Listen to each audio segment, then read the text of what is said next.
Durante décadas, chamamos esse povo de primitivo, rimos de suas crenças, ignoramos seus avisos, destruímos suas terras em nome do progresso. Hoje, enquanto o mundo desmorona sob crises que não conseguimos controlar, sabemos a verdade. Eles estavam certos, e nós, profundamente errados. A primeira vez que Roberto Mendes ouviu falar dos indígenas da região do Alto Tapajós, estava em uma sala climatizada no 12º andar de um edifício corporativo em São Paulo. Era 2009, e ele acabara de ser promovido a engenheiro-chefe de um projeto de expansão agrícola que prometia transformar milhões de hectares de floresta em campos de soja. O relatório mencionava uma comunidade isolada na área, pequena, sem expressão econômica, irrelevante para os planos. Roberto nem leu essa parte por completo. Aos 38 anos, formado nas melhores universidades, com especializações na Europa e nos Estados Unidos, ele representava tudo o que a sociedade brasileira aspirava a ser: moderno, eficiente, conectado ao mercado global. Quando alguém mencionou negociações com os indígenas, ele riu, um riso de descaso genuíno. Na mesma semana, a 300 quilômetros de distância, no coração da floresta que seria destruída, Tawari observava o céu com preocupação crescente. Aos 62 anos, ele era o guardião do conhecimento de seu povo. Tawari não sabia ler nem escrever no sentido convencional, mas conseguia ler a floresta de formas que nenhum cientista moderno conseguiria. Sabia que quando certas aves mudavam seu padrão de voo 3 semanas antes do previsto, uma seca severa se aproximava. Naquela tarde, Tawari convocou uma reunião com os líderes da comunidade. Os brancos vão voltar, disse, e dessa vez não vão apenas pedir passagem, vão querer ficar. Houve silêncio cheio de memória coletiva. Eles sabiam o que acontecera com outros povos, mas também sabiam algo crucial, que aquela terra não sobreviveria sem eles, porque haviam desenvolvido ao longo de gerações um conhecimento tão profundo sobre o ecossistema que sua presença se tornara parte integral dele. Enquanto Tawari falava sobre resistência, Roberto montava sua equipe. Entre eles estava Marina Costa, uma engenheira ambiental de 31 anos que aceitou o trabalho com ressalvas morais que ela mesma não admitia completamente. Ela sabia que o desmatamento causava danos irreversíveis, mas tinha empréstimos para pagar e a racionalização pronta. Se eu não aceitar, outra pessoa vai.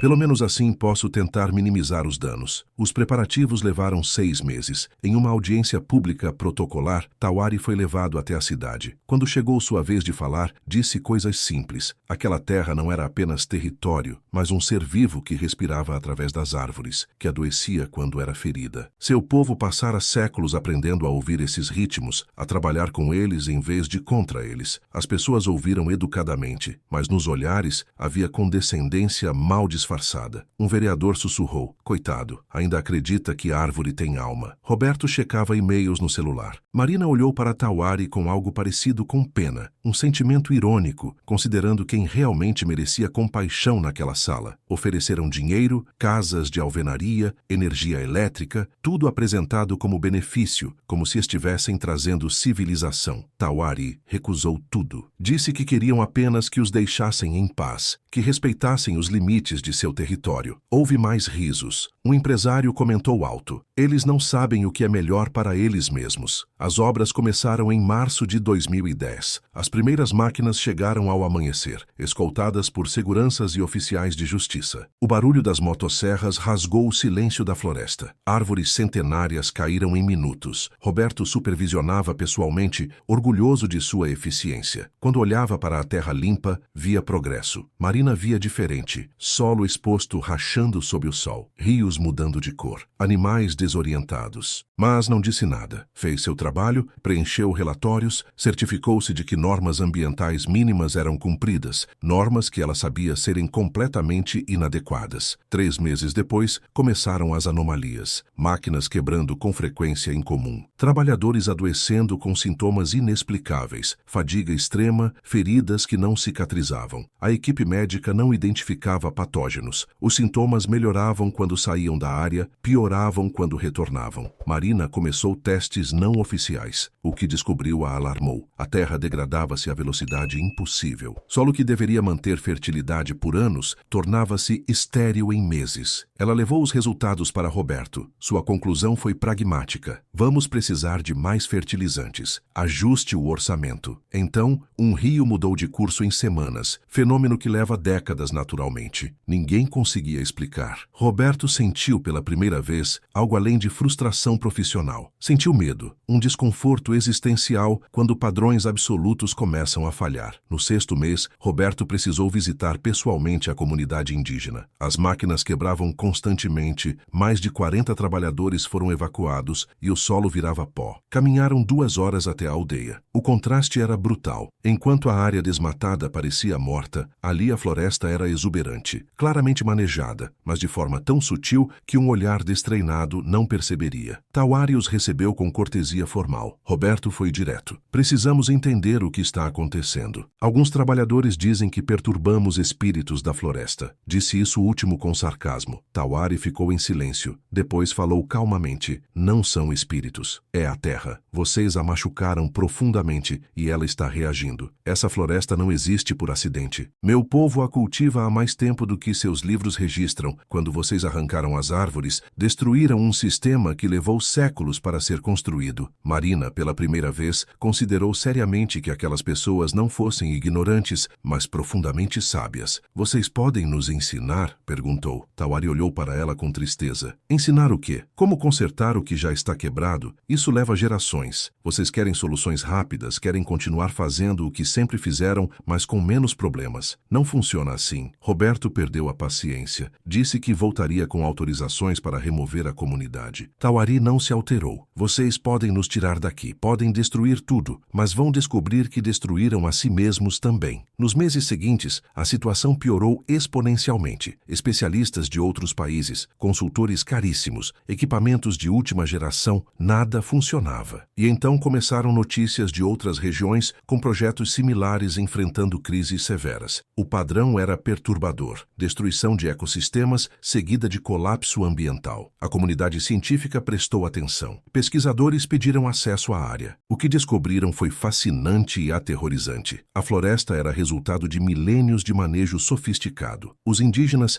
haviam criado sistemas de drenagem tão sutis que pareciam naturais, desenvolvido técnicas regenerativas verdadeiras sem esgotar o solo. Um ecólogo alemão, Hans Müller, passou 3 meses com a comunidade. Aprendeu que eles não apenas plantavam, eles orquestravam. Conhecimento que nenhum livro continha, construído através de observação geracional ao longo de séculos. Hans escreveu um artigo que causou sensação. Agrofloresta indígena do Tapajós. Um sistema de conhecimento ecológico tradicional com implicações globais. Pesquisadores correram para a região. A comunidade, que fora vista como obstáculo ao progresso, tornou-se objeto de fascínio acadêmico. Mas era tarde para o projeto de Roberto. A empresa investira milhões em terra improdutiva. Roberto foi demitido, responsabilizado pelo fracasso, apesar de ter seguido todos os protocolos. Sua carreira foi destruída. Marina saiu por escolha própria. Começou a trabalhar com ONGs, documentando o conhecimento tradicional. Foi ali que realmente entendeu a profundidade do que quase destruíram. Os indígenas conheciam mais de 200 plantas medicinais, conseguiam prever padrões climáticos com meses de antecedência. Observando o comportamento animal, haviam desenvolvido técnicas de controle de erosão que engenheiros estudavam desesperadamente. Enquanto isso,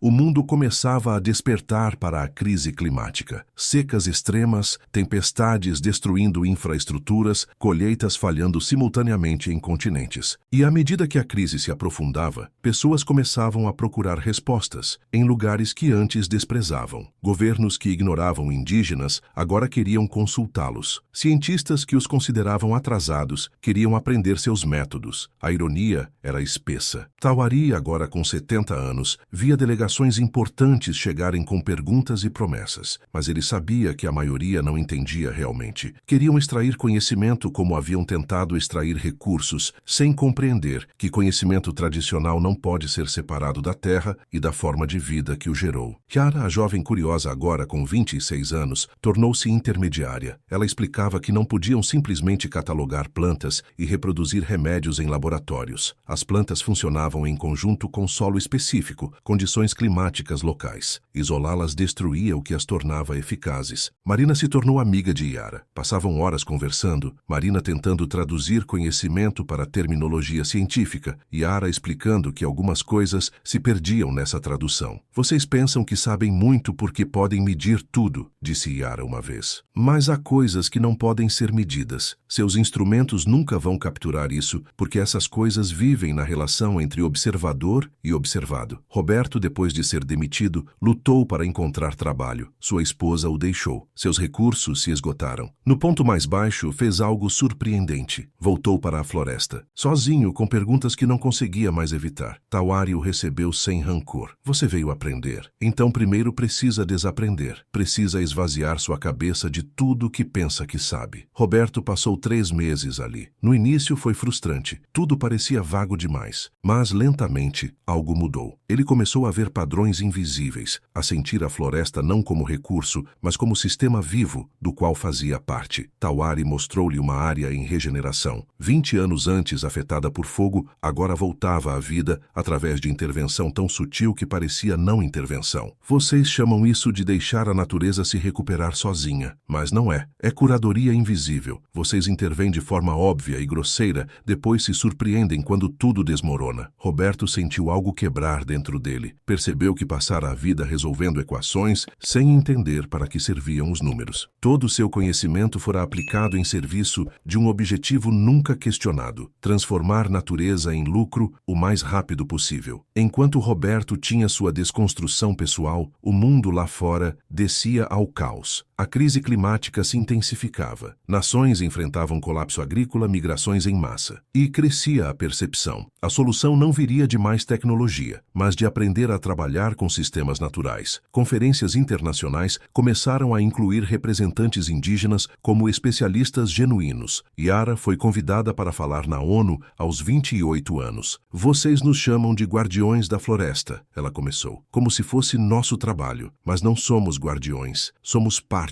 A floresta não é algo que protegemos de fora, é algo do qual participamos de dentro. E essa é a diferença que vocês não entendem. Ela continuou. Durante séculos riram de nós. Disseram que éramos primitivos, ignorantes, atrasados. E agora, quando seu mundo moderno desmorona, vocês vêm pedindo ajuda. Querem que compartilhemos conhecimento que levou milênios para desenvolver. E oferecem o que em troca? A plateia estava desconfortável. Vou dizer o que posso ensinar. Nada que seja útil enquanto mantiverem suas premissas básicas. Se ainda acreditam que humanos estão separados da natureza, que crescimento infinito é possível, meu conhecimento não serve para vocês. Roberto assistiu pela internet, do pequeno casebre onde agora vivia na floresta, trabalhando em projetos de reflorestamento. Não era mais engenheiro-chefe, era aprendiz. E pela primeira vez em décadas, sentia que fazia algo que importava. Mas a destruição continuava. Corporações ainda derrubavam florestas. Governos priorizavam crescimento de curto prazo. Tawari morreu aos 74 anos. Antes, reuniu a comunidade. Ensinei tudo o que pude. Mas o mundo vai continuar não escutando até que seja forçado pela própria destruição. Lembrem, não somos superiores aos brancos, mas sabemos algumas coisas que eles esqueceram. E essas coisas poderiam salvar tanto eles quanto nós. Centenas compareceram ao funeral. Cientistas, ativistas, políticos. Marina estava lá, chorando. Roberto estava lá, irreconhecível da figura corporativa que fora. Yara assumiu liderança, trabalhando com universidades desenvolvendo programas que integravam ciência ocidental e conhecimento tradicional. Mas os problemas aceleravam mais rápido que as soluções. 5 anos após a morte de Tawari, a situação global era crítica. Múltiplas crises simultâneas, colapso de ecossistemas, desertificação, eventos climáticos extremos, pandemias ligadas à destruição de habitats. Nesse contexto, uma coalizão de governos fez proposta formal para povos indígenas, reconhecimento territorial completo, autonomia, recursos financeiros. Em troca, acesso total ao conhecimento tradicional. Yara, aos 36 anos, articulou a resposta. Não vendemos conhecimento, mas estamos dispostos a ensinar, sob condições. Vocês precisam parar destruição imediatamente, reconhecer territórios na prática, admitir publicamente que estavam errados e aceitar que aprender isso levará gerações. Não há solução rápida. Algumas nações aceitaram, outras resistiram, investindo em geoengenharia e soluções de mercado. 10 anos depois, os resultados eram claros. Nações que trabalharam com povos povos indígenas estavam significativamente melhor. Suas florestas eram mais resilientes, seus solos mantinham fertilidade. Nações que resistiram enfrentavam colapsos em cascata. Roberto, aos 63 anos, vivia permanentemente na floresta. Tornara-se educador, recebendo estudantes e ensinando-os a desaprender antes de aprender. Ele nunca se perdoou completamente, mas encontrou forma de viver com esse peso, trabalhando para regenerar terra e compreensão. Marina se tornou voz respeitada em ecologia regenerativa, escrevendo livros que combinavam rigor científico com humildade intelectual. Argumentava que ciência e conhecimento tradicional eram complementares. Yara continuou seu trabalho de ponte, requisitada globalmente, mas via resistências profundas, pessoas querendo segredos indígenas, como truques mágicos, governos sabotando a autonomia, corporações tentando patentear conhecimento. Não somos perfeitos, ela dizia. Não temos todas as respostas. A diferença é que desenvolvemos sistemas que incluem correção de erro, que incorporam humildade, que reconhecem limitações humanas. Civilização global estava em ponto de inflexão. Algumas sociedades adaptavam incorporando conhecimento tradicional. Outras se apegavam a paradigmas falidos. 40 anos após o projeto fracassado, a região era floresta novamente. Não virgem, mas regenerada. A comunidade ainda vivia ali, mas diferente. Tinham tecnologia, energia solar, internet, ferramentas modernas, mas usavam essas tecnologias em serviço de valores que nunca abandonaram. Roberto morreu aos 78 anos. Yara visitou-o nos últimos dias. Eu estava tão certo de que sabia, ele disse. Levei quase perder tudo para perceber que sabedoria verdadeira estava em trabalhar com, não contra. Yara segurou sua mão. Você aprendeu. Muitos nunca aprendem. 53 anos após aquela primeira reunião, o mundo era radicalmente diferente. A crise climática não fora resolvida, mas estabilizada. Sistemas econômicos operavam sob princípios diferentes, sustentabilidade cíclica em vez de crescimento infinito. Conhecimento que quase foi perdido agora era ensinado em escolas ao lado de matemática e física. Crianças aprendiam a ler terra, observar padrões naturais, viver de forma regenerativa, mas o preço fora alto. Civilizações colapsaram, bilhões sofreram, ecossistemas foram destruídos irreversivelmente, espécies extintas não retornariam. Yara, aos 80 anos, deu sua última palestra pública. Meu povo sobreviveu porque aprendemos a escutar, ela disse. Vocês quase foram destruídos porque aprenderam a falar, mas esqueceram de escutar. Poder sem sabedoria é apenas capacidade de causar danos em escala maior. Ela pausou, continuou. Vocês chamaram meu avô de atrasado. Riram quando ele disse que árvores tinham direitos, mas ele entendia que algumas coisas não podem ser precificadas porque são insubstituíveis, que progresso verdadeiro é aprender a viver bem dentro de limites. A transmissão alcançou bilhões. Ainda havia resistência, mas ela havia sinais de esperança. Cada vez mais pessoas questionando premissas que gerações anteriores aceitaram sem pensar. Ela terminou com pergunta: e se os verdadeiros guardiões do futuro sempre foram aqueles que chamamos de primitivos? E se progresso verdadeiro for, às vezes, voltar atrás para pegar sabedoria que deixamos pelo caminho? Ela não ofereceu resposta, apenas pergunta, porque sabedoria verdadeira não está em ter todas as respostas, mas em fazer perguntas certas. Meses depois, Yara morreu dormindo. Seus funerais foram assistidos por milhões, mas o tributo mais significativo veio de sua comunidade, que continuou fazendo o que sempre fizeram, cuidando da terra, observando ciclos, transmitindo conhecimento. Marina, aos 91 anos, escreveu obituário para Yara. Mais que obituário, era reflexão sobre o que havia sido perdido e o que, por pouco, não foi. Nós estávamos tão certos, ela escreveu, tão absolutamente convencidos de nossa superioridade. Mas sabedoria não está em quantas coisas você pode medir ou controlar. Está em saber quando parar de tentar controlar. Ela continuou. A tragédia não foi apenas o que quase destruímos, foi quanto tempo levou para ouvirmos, quanta dor foi necessária antes que admitíssemos que povos que viviam em harmonia com terra há milênios soubessem algo. Algo que nós havíamos esquecido. E então